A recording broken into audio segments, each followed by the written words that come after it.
All right.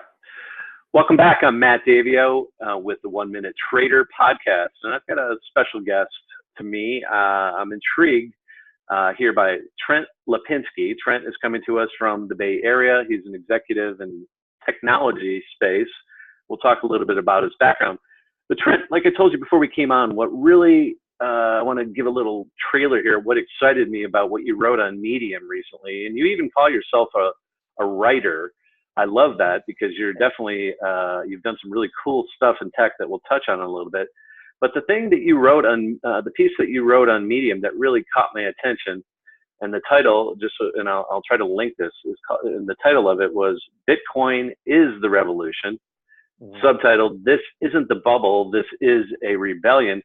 And then one of the quotes that I really loved, which again, as a trader, this is like the world I live in, but what you said was, what we are witnessing right now with the rise of Bitcoin is potentially fiat currencies failing. And I think that in itself is very powerful because people really get caught up in the software piece of Bitcoin, the security, all of that. But what you said there, I think really nailed it. And we'll get into that a little bit. Your thoughts on that. How did you come, you've kind of had, just to give some people a background. I mean, you started when you were in high school writing about Apple, like you said, long before it was cool to be an Apple lover. Although I would say to you, I used Apple computers in 1985 as a freshman in college at the University of Michigan. So, before you were even, I was born, yeah. The year before you were born, but. Yeah. The thing that you basically had one of the first blogs on the internet where you were talking about Apple, everything Apple, and there's a ton of sites that do this now, but you were really the first one out there. And obviously this became a profitable entity for you. And you probably, I think you did sell it for, a sum of money. I won't say, what the sum was, but you continued to run that while you were in high school. How did you get into that? I just started writing one day. When I started, I was 13 years old, so I wasn't even using grammar. It was like just kind of this, I don't know, slang internet. This was before, LOL. This was before was before, most of my communications at that point, I'd been instant messaging with some people on, AOL and that kind of thing. Mm-hmm. So obviously I could type and I knew how to write to some degree. But when I first started my site, I just put a website up, started writing about different news, different rumors that were happening in, all the way back in, the early 2000s. And, so which Mac product were you using when you were first starting that? Gosh, that was my iMac SE, 400 megahertz processor and a 12 gigabyte hard drive. Now you have 100-fold of that in your palm. I mean, it's crazy. I've got 100-fold of that in my palm. I've got 40 gigs of RAM in my desktop iMac I'm talking to you on right now. I've got quad-core processors. I mean, it's incredible where we've come in the last 18 years. So a little bit about your background. Your dad was in the music business, and it sounds like you kind of, you grew up in California, I would say, both where you are now in the Bay Area, and you spent some time even in high school. I think you were in SoCal in Huntington Beach. Correct. So was that because your dad was kind of in the business, and you were kind of moving around for that? Kind of. My dad actually stayed in the Bay Area. Parents split up. That's what happened. So mom went to SoCal, dad stayed in the Bay Area. So initially lived with my dad up until about 13 and then went and lived with my mom for a while. So then that's when I went down to Huntington Beach in that area. So and you were one of the, there's a lot of kids that do this today, and I think it's smart. Like you were ready to move on to something more than high school. So you kind of graduated early and then started going. Tested out of high school, got your degree, and then you started going to high school basically 16. Not quite Doogie Howser, but what made you want to do that? What was it that you were you wanting to learn more about at that point? I was bored. Yeah. High school was extremely boring. I literally used to read books in class because I figured if I had to be there, I may as well learn something. Yeah. So then I was getting in trouble for actually reading in class because I was reading about Crazy. things other than what, my teacher was talking about.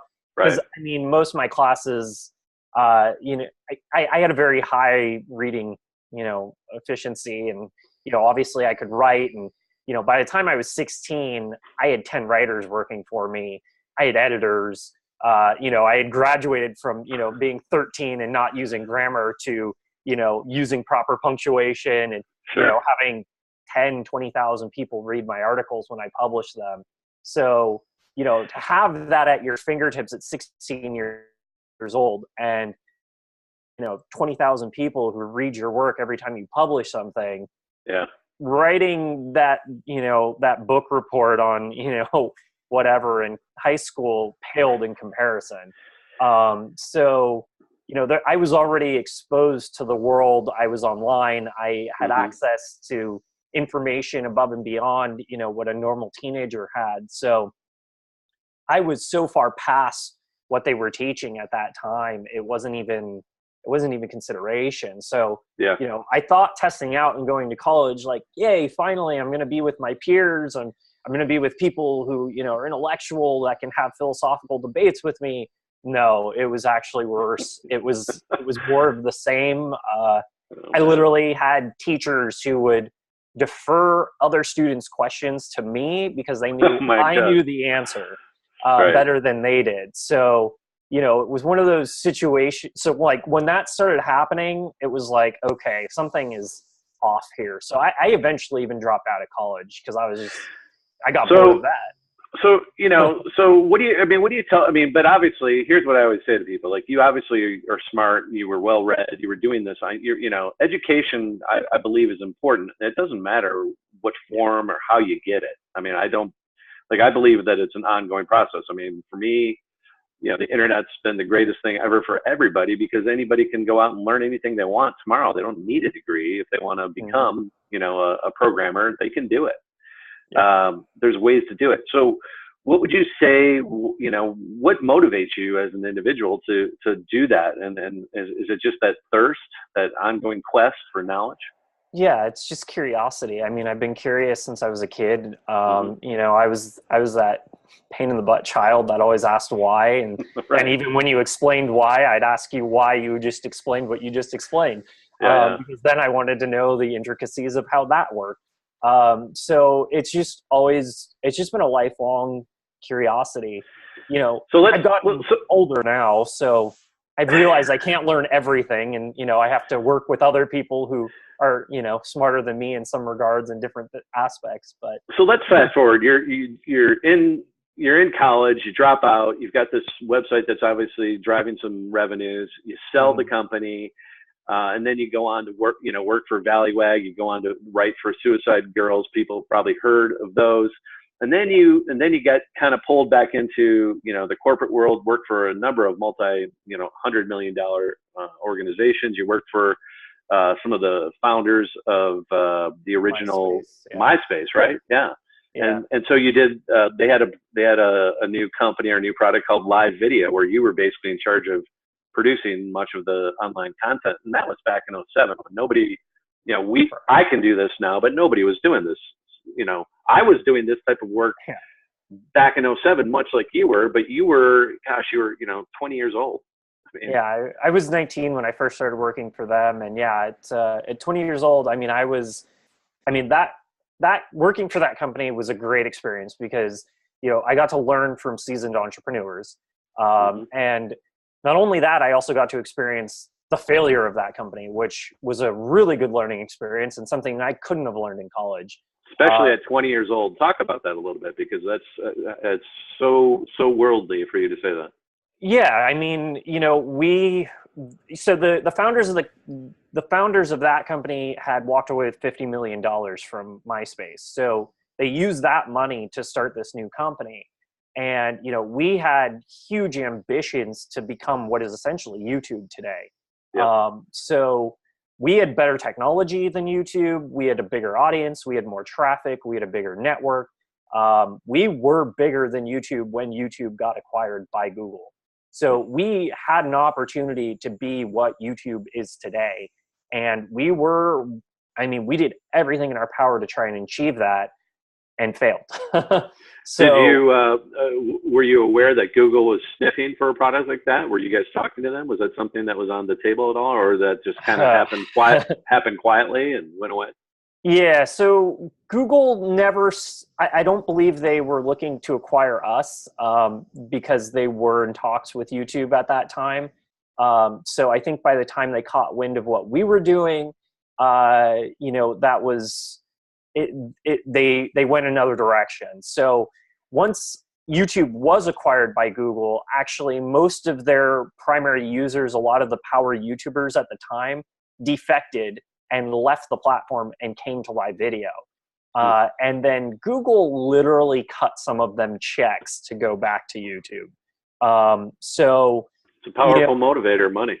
Yeah. So then eventually Google, they delisted a lot of our sites off search engines and eventually cut us off from our ad revenue. So Google played a hand in our downfall. And once they owned YouTube, we became a competitor, and they no longer saw us the same way. So I would argue that, Google, it wasn't the only factor. There were other factors, but Google was definitely a factor in why that company did not succeed. Right.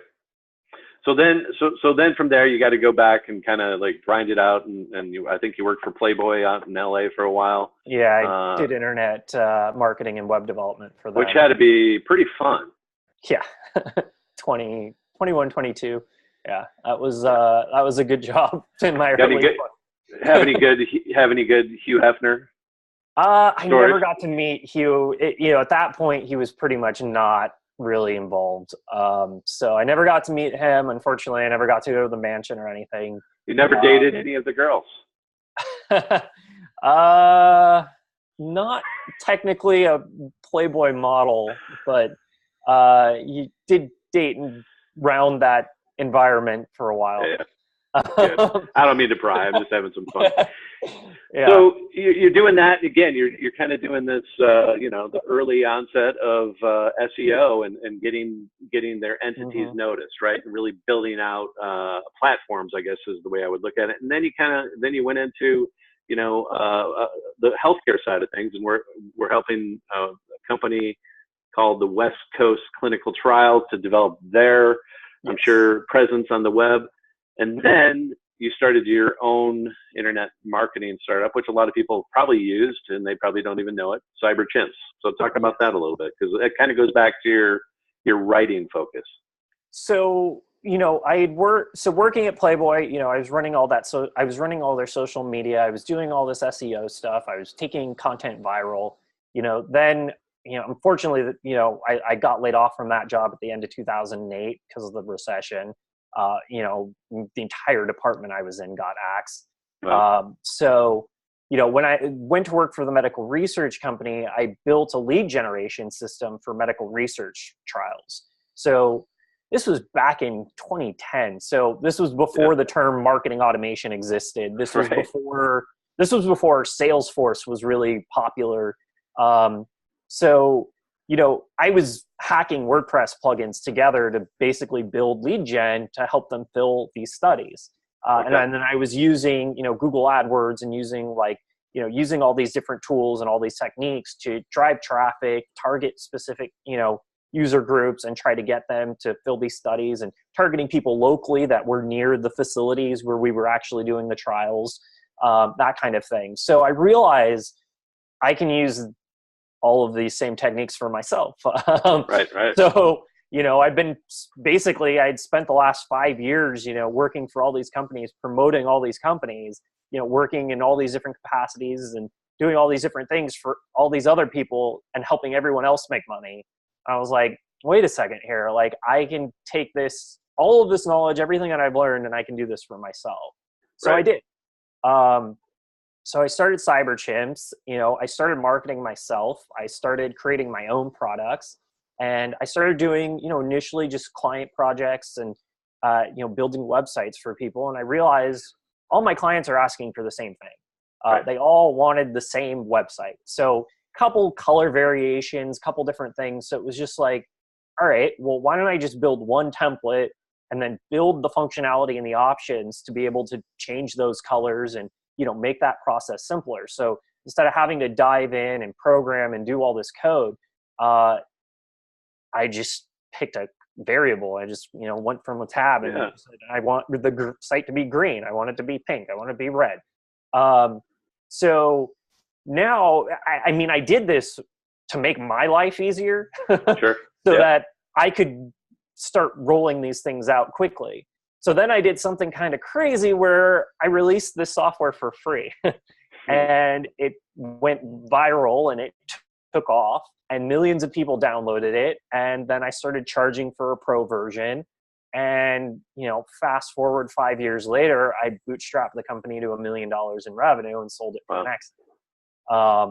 So, that was an incredible experience because I got to be CEO, I got to be CTO, I was basically our accountant. I was, I was our project manager. I had to put coding aside because managing the company, managing 20 employees, and then trying to sit down and go code weren't really compatible. So, it was a really, really good experience. At the same time, though, it also made me realize just kind of how screwed up the world is, and kind of how messed up the system is, from taxes to, how currency works to payment gateways to all the fees associated. I used to call them the vultures. Once I had money, once I was generating revenue, we were doing $30,000, $40,000 a month in revenue. And, once you're making that kind of money, all these people just start showing up looking for a cut. And it's not just people, but it's corporations, it's companies, it's, the city of San Francisco, it's, it's the government as well. So, so literally there I am as a 20-year-old and I've got cities coming after me. I've got states coming after me. I've got employees to manage. I've got tens of thousands of customers. And I'm having to manage this all myself. And then even though we're making a lot of money, I'm reinvesting all of it back into the business. Right. At that point, I couldn't see past my nose. Like I was like, all right, I'm not going to invest in anything else because I don't have the time to study or analyze or really understand what I'm investing in right now. So the only thing that made logical sense at the time was to reinvest in the company. So I just kept reinvesting in new products, new marketing, better strategies, figuring out how to keep growing this thing. But after a while, I realized I can't take it above and beyond this. Once I hit that $1 million milestone, it was just like, all right, I have to reevaluate things because, once they say that once you make your first million, it's easy to get to 10. But I didn't experience that. I tend to, clear $1 million versus revenue of $1 million is a different thing. Right. But I think what you're talking about is I think some of us are better at like the startup phase. There's very few people that can go from the chaos, ultimate chaos of a startup and from coding something to rolling it out to selling it to then, hiring employees. Right. And it's still your company. And as you said, you still want to do these things, but you're restricted by time purely. Exactly. And you want to grow it, but all you're doing is plowing every dollar back into the entity, which then you're like, what am I doing this for? Right. All I'm doing is creating, as you said, I can't even see what's in front of me. And I'm just getting up every day and I'm on this machine. So you sell that after a nice run again. And so you've had two pretty good, startups and exits that kind of unintentionally form, which I think is cool in itself. Yeah. You're kind of doing what you love, but then it gets to a point where you don't love it. So, and you're smart enough. I think this is where a lot of people struggle. It's like, there's a point where you either hire somebody else to run it and give them a stake and you become the non-involved entity, which is difficult for the person who started it up because it's their baby to do, or you sell it and you go on to the next project. So you've kind of done that a few times. What got you so interested? You seem to be on the kind of the front lines of these trends. You've been fortunate. And so there's something about you, and I've got to say, I'm kind of the similar personality. Like I can see these things coming, and I don't always benefit from, buying Bitcoin in 2011, but I'm just not that smart. I'm also, well, I'm just not that smart either. Like I can see it coming, and but I also would say I don't want to pretend I understood the entire nuance of it. Mm-hmm. But what really triggered me about this article that you wrote is that it's just so spot on, and I think you're kind of involved in the technology. So talk a little bit about, as you said, you kind of felt that onerous taxation, whether it was state, federal, local governments coming after you. You had the employees probably asking you for raises all the time. All this starts to eat into you. And then, like, when do you really start diving into understanding, the crypto world? Yeah, so I first heard about Bitcoin probably around the time I started my startup. And back then it was for drug dealing. It was for, right. It was the Silk Road. Yeah. It was the Silk Road. It was the dark web. So I dabbled in it a little bit. I had explored it a little bit. I never actually bought any Bitcoin. I never actually participated. But I definitely showed up, and I definitely lurked, and I definitely looked at what was going on. The idea of an open free market fascinated me. And it was the kind of thing I had read about in science fiction novels that, there were going to be these marketplaces in the future where you could buy anything. Well, Yep. that came into existence. So, that definitely caught my attention. But then, of course, Bitcoin kind of floundered after the Silk Road shut down. I was totally distracted with my startup. It was actually my mom who told me to invest in Bitcoin in 2013, 2014. She's like, just throw 5K at it. Like, you'll thank me later. And I'm like, no, and I just, had I done that, I'd be sitting on millions of dollars right now. Yeah. Did your mom actually do it? Nope. She didn't have the money. She knew I had the money at the time, but she didn't have the money. So she told me to do it. And she's a good mom. That's cool. So I started studying the technology, and I started tracking the price of Bitcoin. Didn't invest, but I started watching it, and I started paying more attention to it.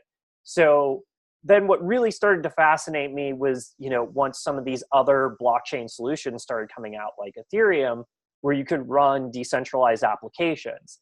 So that really got my interest, because that was like, okay, now this is starting to become more serious. So, the idea of Bitcoin and just having a cryptocurrency, while interesting on a technical level to a certain degree, it's kind of flat in terms of what you can do with it. Yeah, because you're just talking about payments, but I'm curious to hear what you're going to say here. Yeah. So, but the underlying technology of the blockchain and being able to apply the blockchain to anything and everything else as a ledger system, as a distributed ledger system, where now people can participate and, provide consensus and prove that, hey, I traded you this for this, or, or be able to track something transparently from, one distribution center to another, or, being able to watch, a diamond, for example, come from a specific mine, go to a specific facility, be cut at this facility, then, sent to this trader, and then it ends up in this jewelry shop. Being able to have a digital record of that, that's something you can do with the blockchain. So that is new. That is a new idea. That is a new concept of having this distributed ledger technology, because essentially what it is, like, people like to overcomplicate it, but it's not that complicated. It's a database that multiple people can access. And that database can be downloaded by multiple people. So you could download the database, I can download the database, and now we can both write to the same database that we both have a copy of. So it's kind of like Google Docs. Correct. You don't have to save it. I update it. It works. I tweak it, make it better. You tweak my tweak, and so on. Yeah. Exactly. So that concept and being able to have it and the unique thing with the blockchain is once that block is created, it's kind of set in stone. So you can obviously go iterate, and you can then later do trades, and you can continue to keep writing to the blockchain, but you have a history of this is what happened then. So, that history allows you to be able to track things from, a start point all the way through to, the present. So that having that history is critical because it allows you to understand something. And I mean, even going back to what we were just talking about, my curiosity, what drives me, what continues to, be that driving force is, whenever I want to try to understand something, I go back to the source. So if I'm studying propaganda, for example, I'm going to go read Edward Bernays, and I'm going to go back to the source, and I'm going to go study the guy who created it. I'm not going to necessarily, study what's happening today immediately, because what's happening today is a side effect of what happened historically. So if you truly want to understand anything, you have to go back to the original source of where it was created and understand how it came to be. Even if it's morphed and evolved and changed over time, you can't understand those evolutions if you don't understand where it started. So the blockchain enables you to be able to understand the evolution of, or the, trajectory of anything, whether it's a payment, obviously in the currency world, or, being able to track a package. It's something as simple as that. So, now what this does is it enables anybody to be able to essentially have the technology and the tools to create their own currency, their own ledger system, and create their own economies. So this is something that has never been experienced in the world before, a 30 or 31-year-old like myself can now go on a computer. I can now download some software. I can then make it my own, change a few lines of code, and go, if I can get enough people to believe in it and participate in it, I can now create my own economy without regulations, without taxation, without fees, without some mega corporation telling me what to do. I get to decide how I want value to work, how I want incentives to work within that currency, how I want the network to function. I get to design my own system. So humanity's never had that power before. Since we've had centralized banking, since the Industrial Revolution, since we've had fiat currencies, the people have never had the ability to create their own economies because they've always been beholden to some kind of system that says you can or can't do something. Matt, I'll even go back to the Old Testament, and one of the original disciples, Matthew, my name, was the tax collector, right? And he was the tax. I mean, that was his job, and he was there to collect for the government. So this is not new it's really to drive home your point. And even before, Christ, there was basically currencies and coins. I think we can go as far back as a couple thousand BC. So exactly. And not one of them, to your point also here, Trent, not single, I'll challenge anybody. Not one currency has survived. And the reason is pretty simple. And you say it right here in your article. The bankers are in control. We do not have any representation in this country, any country for that matter. So the world, nobody has any control over the printing of money. Exactly. And what's it all backed by? The good faith of said government. And we have just proven again that not one of them has ever survived. So we know ultimately what's going to happen. However, I would challenge you, and I'd like to have a discussion with you as far as, I agree that we're in a intervention bubble, and we've never been in an intervention bubble, and I have no idea how it ends.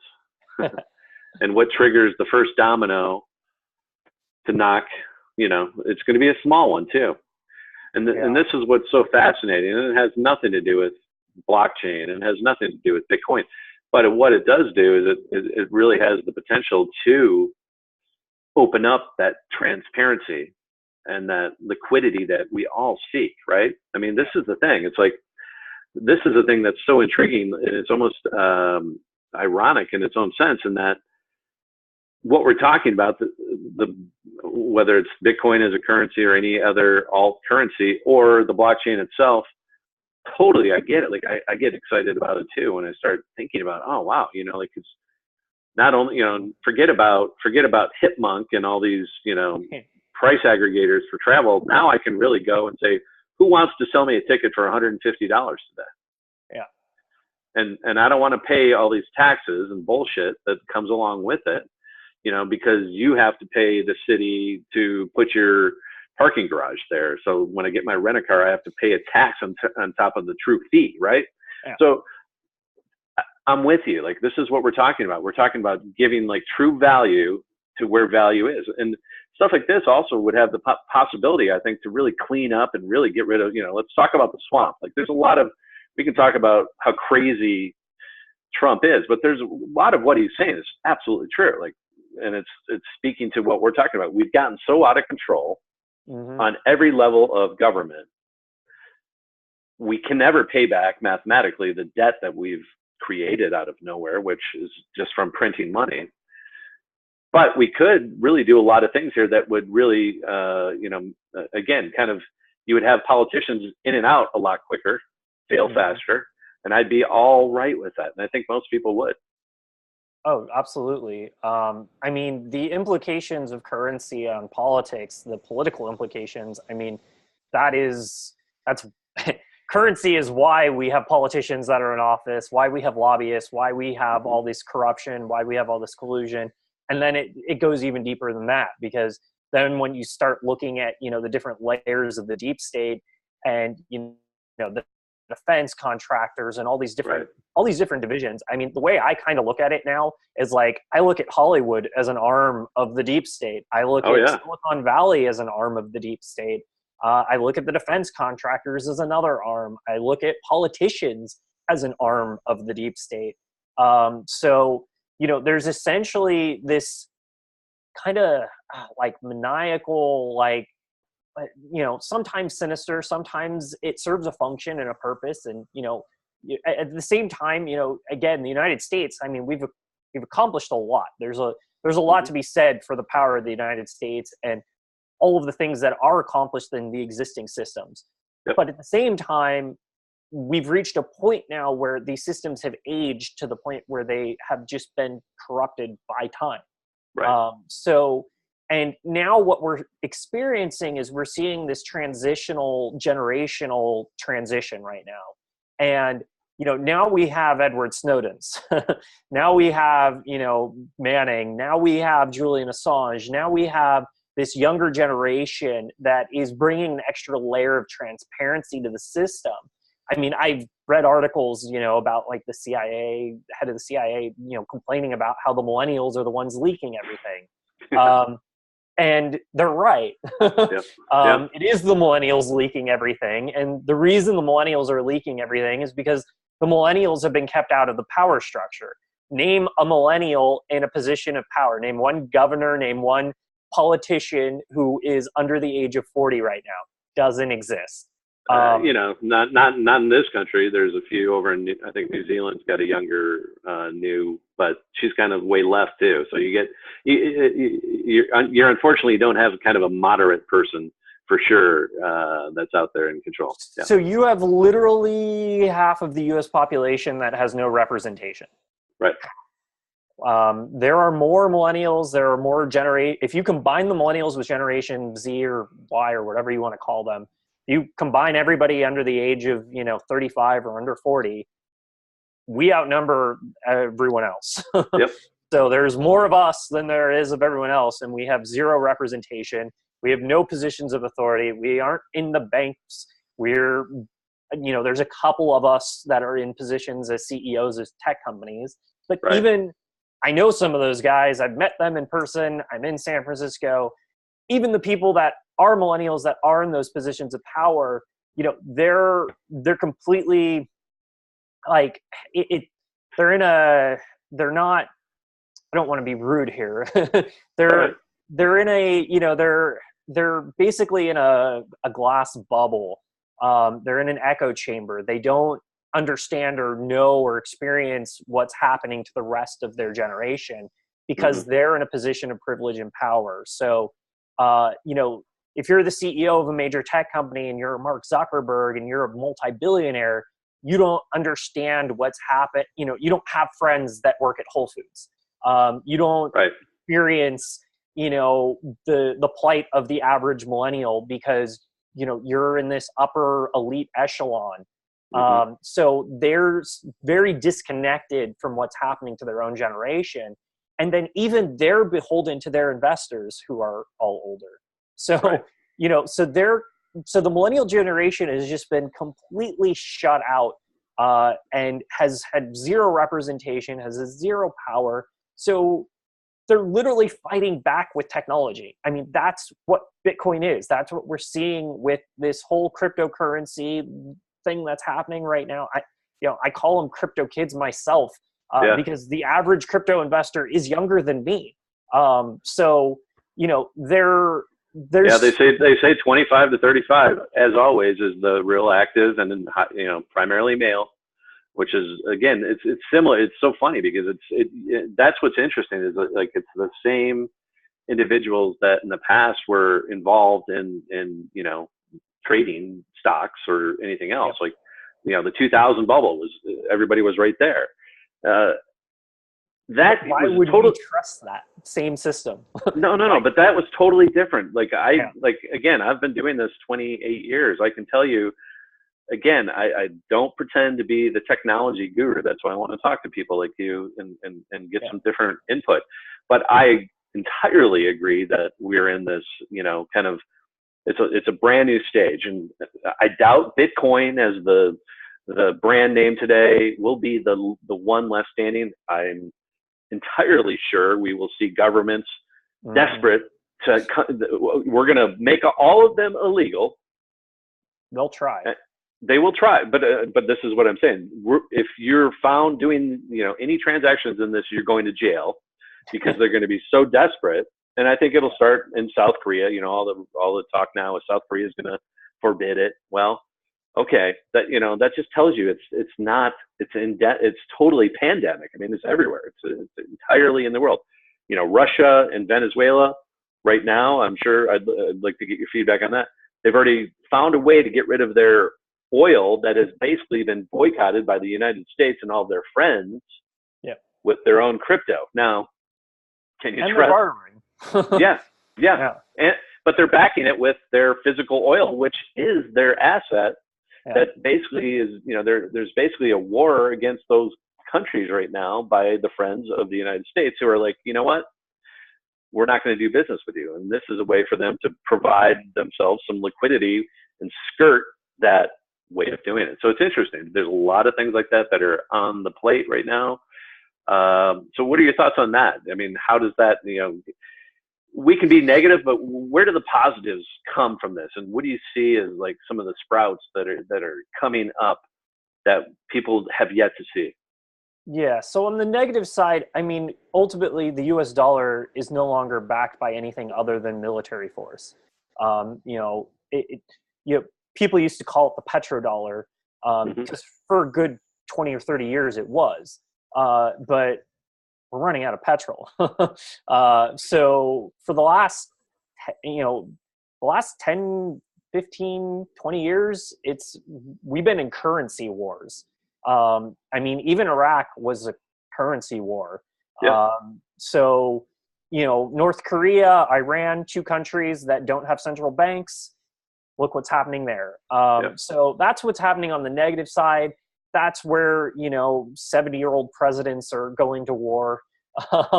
And that's what's happening there. But on the positive side, it gives me hope. Because on the positive side, while governments are going to try to make this illegal, they can't. It's software. It's code. So will people still believe in Bitcoin as a store of value 10 years from now? I don't know. I can't tell you that. Can't predict the future. But will they believe in a software system that provides value for them in other ways? They already do. It's called Facebook. It's called Twitter. It's called YouTube. It's called social media. So people already value computer systems above their government. So you have an entire generation of Generation Z, millennials. I mean, I had someone, ask me, what was the internet like before algorithms? This was a teenager, because in their world, they've grown up with computer systems telling them what to do their entire life. Right. So they know computer systems. They're used to computer systems telling them what to do. They trust those computer systems more than they trust their own government. So, that's where we're at historically right now. So do they converge, do you think? Do you ever think the government and the computers get together and collude? I mean, that's dark. That's dark, but at some point we're going to have to build governance systems, and blockchain technology is a technology where you could build a governance system. And that's one of the things I'm looking at personally, is getting involved in governance technologies, because being able to organize people in a transparent way and be able to have that extra layer of transparency and accountability, so that, you can know what, the person that you're voting for is doing, who they're interacting with.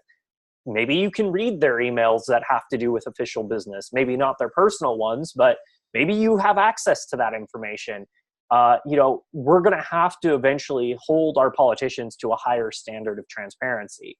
And we never have. So, yeah. And technology has the ability to solve those problems. So if the current generation of politicians doesn't accept this, then they're going to get phased out regardless, just based on time alone, because they're not going to be here 20 years. They'll expire, right. Yeah. So, it's just a matter of, will the technology come to help new officials get elected and replace the old ones, or will the old ones just simply expire, and then we have to figure out how to solve these problems once and for all, so that the next generation of politicians doesn't end up doing what the last generation did. See, here's what I find fascinating as a, if you just want to be like a capitalist and say, success, like, I believe in laissez-faire, with the exception of, we got to take care of the environment, right? We got to do, and basic rights, like we should all be able to vote. We should all be able to get healthcare. Those problems are still there. Like we should take care of these basic rights. And then this type of technology, in my opinion, has the possibility to really, really bring a level playing field that nowhere, we get closer, right? Think about how we used to acquire travel or buy and sell stocks.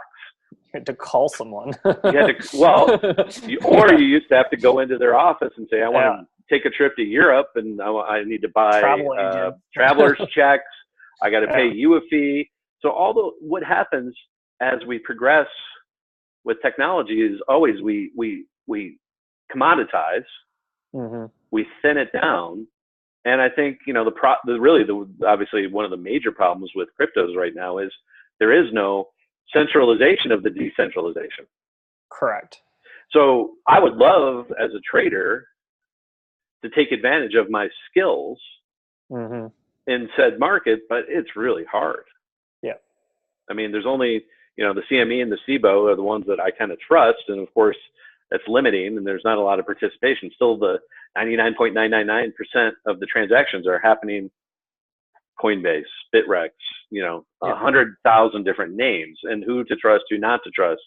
To your point, this is where you need some governance, right? So that's got to be built. That trust, even though there's inherently trust, there's also inherently a shit pile of charlatans out there right now. And, it's dangerous for people who don't understand.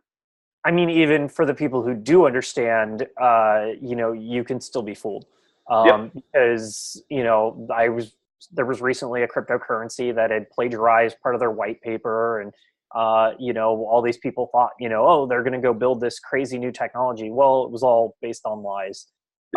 So, there's a lot of risk, because there is no regulation. There is no centralized authority right now. There are no laws governing this. And the other problem is, and one of the things that I see a lot is, like, people are trying to compare it to existing assets. So they're trying to say, this is like this, and this is like, no, This is a totally new class. This has never existed before. This is not like any other asset class that has ever been available for traditional trading. And with that said, it's also a global 24/7 market. So, which is awesome. I love that idea. I mean, I've always, as a trader, that's what you want.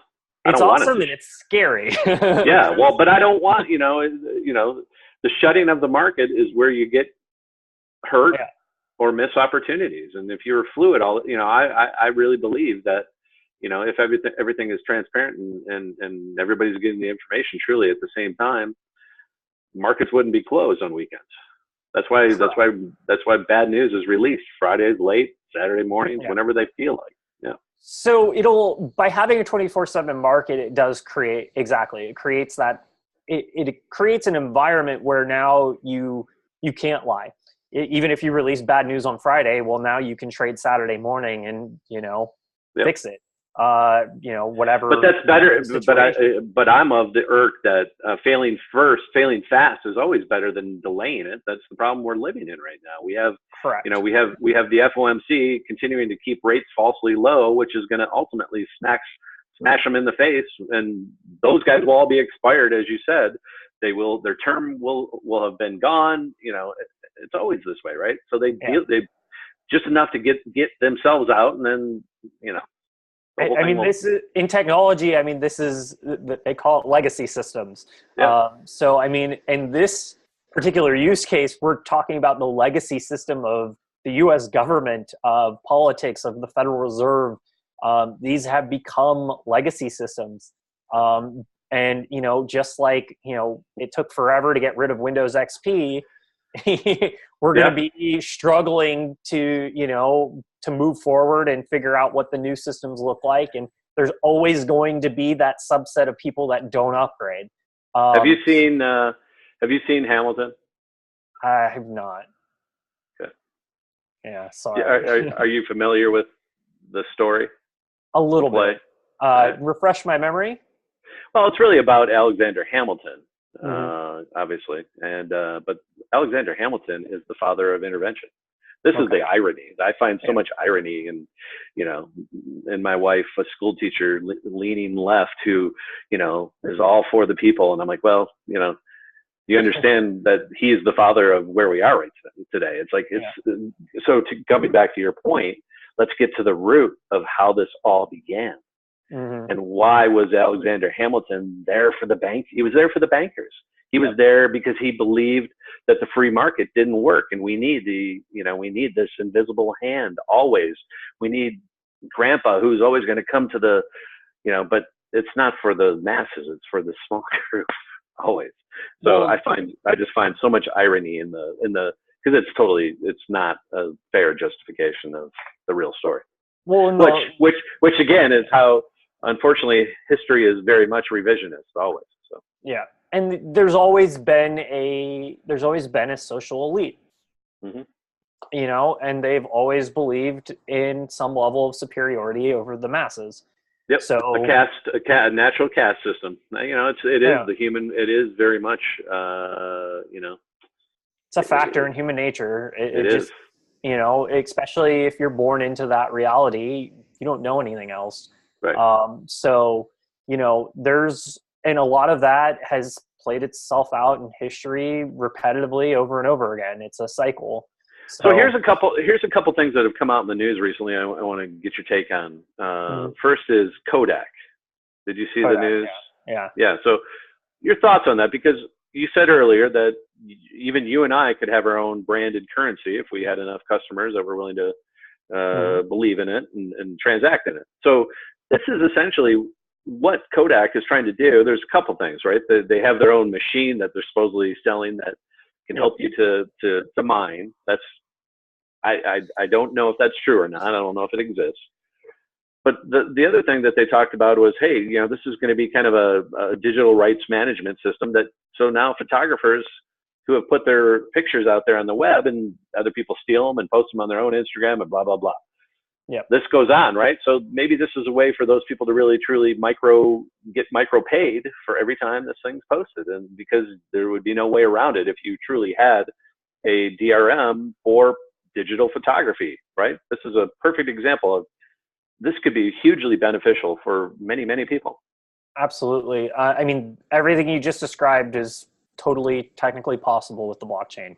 And then, like, matter of fact, I'm doing another interview with a company called Royalty Exchange, and you've probably heard about them. And they're trying to create basically an artist exchange, mostly for music. And Eminem was one of the first ones. This isn't a new concept, but it's really an idea of this is going to be a transparent, liquid exchange that they will have, initial offerings, and then they will go public and actually move to the NASDAQ. And you could buy a piece of Eminem, and if he does well and continues to make, great art and people buy it, you'll continue to own it, and you'll continue to, get a dividend kickoff, which is awesome. Most stocks in the world today don't pay any dividend. Yeah. And you have the underlying capital that you continue to own that also, may grow in worth. So that type of product also has the opportunity these are kind of two artistic venues that have typically been difficult for people to make money in, or they've gotten screwed by the man or the system. Yep. Again, there's only so many U2s and Princes in the world. The rest of these people have to, they were basically looking for a lottery ticket, and that lottery ticket was controlled by who and what they decided to play. Why not let us truly decide through that transparent exchange? We'll know the worth, right? We'll know how much money you're bringing in because we're benefiting from that as providers of your early startup capital. There's actually a music coin as well that I've seen, streaming service that similar concept it's a fork of the Ethereum platform. You can run smart contracts. You can track, how many plays a song gets and make sure that the artist gets paid in a cryptocurrency in this case. But, if that cryptocurrency has a value and that value can be traded against fiat and other cryptocurrencies, now you can go buy a sandwich with the money you made from selling music. So, that's where we're heading right now is, as long as it sure would be nice, obviously, if we could, kind of have a blockchain to carry our health records around, so we don't have to fill out the form every single time. I mean, there's so many, these are the things I'm sure that you're thinking about also. It's like, we could do this tomorrow. Obviously, it would disrupt the legacy. Yeah. And there'd still be there'd still be the AS100 IBMs around, but we got to get rid of them. Yeah. I mean, you could replace the DMV, Social Security. You can replace, you could replace taxes. You could end the IRS because you could literally just build a software system that builds taxation into the system itself. So automatic flat fee taken from everybody, whether you're a billionaire or you're making 50 grand a year. Exactly. Pay your fee, and then that money goes to build bridges, infrastructure, schools, right? Again, the basic right things that we're talking about, and not misused in building missiles and bombs and, et cetera, et cetera. I mean, or you could even just end the concept of a fiat currency entirely and then force people to rely on crowdsourcing to fix that bridge, force the community to, put that hydroelectric dam in place and fund it through various cryptocurrencies and other currencies and figure out a way to get things done locally. I mean, that is part of the beauty of decentralization is it forces everyone to decentralize. So, unfortunately, because everything became so centralized over the last 20, 30 years, we've lost a sense of community. We've lost a sense of local values. Everyone just flies to whatever city they want to go to and, does whatever they want to do now. And there's no sense of attachment to this is my home. This is my community. This is where I'm from. We've lost that, especially the millennial generation. We don't have that connection. Most of us can't afford to live in the cities we were born in. So we've been edged out. So we don't have that attachment to, we don't want to pave that pothole. That's someone else's problem, because we don't feel like we're a part of our communities because we don't have that representation. So, you solve those representation issues, you solve some of these other problems. Well, now, why can't the local community fund the education system in that city? Why can't the local community get involved? I mean, we literally have roadblocks in place with our current system where if a billionaire wants to contribute to a local school, there's allocations of how much he can and can't contribute. Right. Why? Right. I mean, same thing with investing. We have accredited investors. You have to literally be a member of the elite legally so that you can even participate in investing in startups. Right. I mean, so you've basically guaranteed that if you aren't born into a specific family or have a certain kind of job, that you can't participate in investing in startups. So you've prevented basically entire multiple generations from participating in investing in startups. So that's why crypto is taking off. Because now all of a sudden a 15-year-old can say, hey, I like this idea. I'm going to throw my allowance at it. Right. And 10 years later get a major return. Although with crypto, they're getting a return in 10 days. So getting it out may be a different problem, but getting the product out, exactly. And that's ultimately, but at the same time, that's where people like myself come into play. Right. I built startups, I've been there, I have experience, I know how to do product development. So, when a startup, an ICO becomes successful and they need to go figure out how to do cloud computing, or they need to go figure out how to do product development, they can hire someone like me to come in and help, who's been there, who's done it before, to go fix those kinds of problems. They can hire someone like you who understands economics, who understands trading, who understands how to build these systems. And I'm sure you've probably got some ideas on how to improve the system. And again, I think that's why there are people out there right now that are they're basically going to become the merchant bank for these transactions. They're like, that's fine if Jamie Dimon and Citigroup doesn't want to, I'll take that up. Yeah, because exactly. I have the money, I have the connections, I can start it, and I know I can do it better than anything that is out there. And that's where I think the progress does come fast and furious. And I think that's great. I'm a big, if you've read Taleb and Black Swan or Anti-Fragility, Making Order Out of Chaos, it's all about failing quickly, not being propped up by falseness. Yep. And cleaning it up, sweeping up the mess, and moving on to the next idea. Yep. Right? That's like your experience with the live video was just that. It's like, hey, these guys had the money, they took a chance, they put it in there, they tried to compete for whatever reason. Google stopped on them. Shamefully, they probably didn't see your product is all it was. So they didn't do the right work. Yep. But that's okay. You failed quickly and you learn from that and you go on to the next thing. And I always believe one door closes, the next window opens, and you're on to the next thing. Exactly.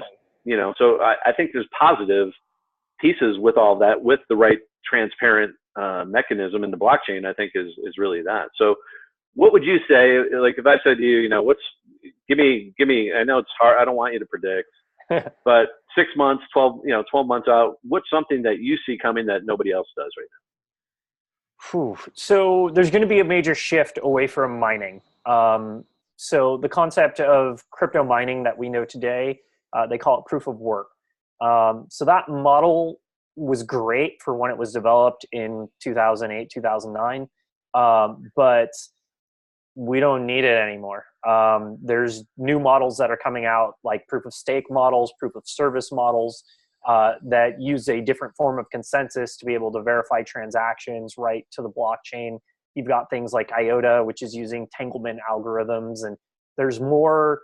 There's going to be a new way to be able to do exactly what Bitcoin does, and technically solve those problems without having to waste energy, without having to spend all this time doing all this cryptographic encryption and doing all that stuff. You can still have cryptographic encryption. You can still have the same security that Bitcoin has, but without having to go through the actual process of mining the coins. So I think any blockchain solution that is using a proof of stake model, a proof of service model, that figures at the next company to figure out a better model for how to do that, is going to be very, very successful. Who that's going to be, I can't tell you. But I've been reading some white papers, and I've seen a couple solutions that, I'm starting to see the potential of where that's going to go. Because ultimately, for anybody to take this stuff seriously, you've got to build something that's scalable. And Right. the fact of the matter is, most of the cryptocurrency solutions that exist today, a lot of the big names are absolutely not scalable, and they're going to have some major challenges in terms of scalability. So will some of them be able to leverage new technologies like Lightning networks and all these atomic swap and all this stuff we're hearing about now? Possibly. So there may be an additional layer you can add to Bitcoin that may give it more scalable solutions to make it faster. But or lower fees or whatever. But at the same time, someone who builds a new system from the ground up that builds proof of stake or proof of service into their actual platform and figures out a way to do that with the same security and the same, kind of consensus mechanisms that Bitcoin provides, that's going to be pretty powerful. Give me a real world example of a service or a product, how that would look, just so I can. Yeah. So I'm not sure. I think I understand conceptually, but just give me a real simple idea. Simple explanation. So let's say I'm going to send you some money. So if you're using like a networking node model for this, so then 10 computers, 10 nodes would say, I sent you some money. So now if you want to send someone some of that money, then 2 of the 10 that were involved in our transaction have to be involved in your transaction with the next person. Okay. So just like that, you've provided, authentication. Authentication. Yeah. You've provided a paper trail, essentially. So just like that, there was no mining required. We didn't have to use GPUs and computers to cryptographically mine anything. We just verified that I sent you money, and now we're verifying that you're sending someone else money by using 2 of the same 10 computers that we use for our transaction for your next transaction. So that would be a simple model of, a proof of stake model that says, hey, I sent you money and you sent money to someone else. So now if they want to send money to someone else, 2 of those 10 that were involved in your transaction have to be involved. So 2 of 10, we're talking 20% availability here. So as long as those nodes stay on the network and as long as they stay up, which they're incentivized to do so because they're getting crypto for processing these transactions. So they're getting paid for keeping these computers online to continue to process. So they're going to keep them online. So the network will continue to live on, and you've got a decentralized solution for being able to do verifications and provide consensus. So I mean, it's as simple as that. You don't have to complicate this much more than that. You don't have to get billion-dollar corporations involved. You don't have to get banks involved. It's as simple as having 10 computers. It's very fluid, absolutely, and it just kind of sprouts from there. So Trent, I want to thank you for coming on. I don't want to cut you off here, but I told you I'd respect your time, and I've definitely run it. Listen, I agree with your statement that you made in your article here. Bitcoin isn't a bubble. It's actually one of the first shots fired in the revolution, as you said. So I agree with that, and I want to keep talking to you, in the future, just to see, check in with you. So this is fascinating. It's a fascinating subject, and I hope it opens a lot of eyes to people and they understand a little bit more today. So thanks for coming on, and continued success to you and everything that you're going to be doing. Yep. Thank you for having me. All right. I'm Matt Davio with the 1 Minute Trader Podcast. Thanks for listening, and check in again every Tuesday and Thursday as we issue new podcasts. And if you have anybody that we need to talk to, as always, drop me a line, Matt at OneMinuteTrader.TV.